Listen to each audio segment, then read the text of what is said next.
Muini wa nyimbo cia muthungutho Samidoh ni arikitie kumakia team Goat Wife ni undu uria agikorwo agikungwira birthday ya kairitu ga Karen Nyamu. Samidoh arakorirwo agikungwira kairitu gaka kuhitukira message mwanya mwanya haragikorwo agiikia kuhitukira nenda ciake cia ukinyaniria, na thutha wa gukorwo agikungwira birthday o Samidoh na mutumia wake wa ihinda riri Karen Nyamu ni marakorirwo makihurwo mbica marita family hamwe na ciana ciao na arata a ciana icio ciao.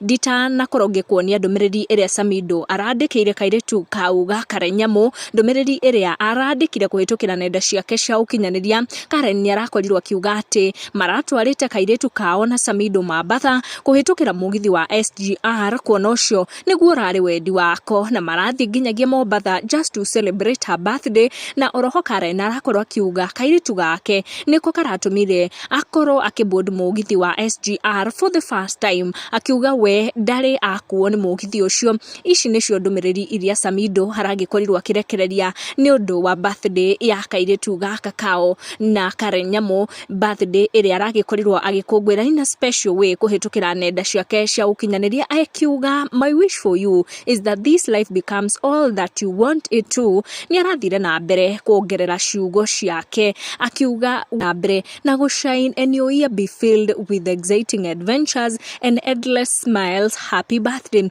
Na mashambiki ni makorirwo magikungwira Samidoh na njira nene muno, makiuga he is a good dad na ni akoragwo akiyumiria hindi ciothe riria ciana ciake ciothe both cia Karen Nyamu na cia Edi Derito ira kimufatara, na ni arakorirwo akirwo he is a good dad na thina mbere na gukinyira hau.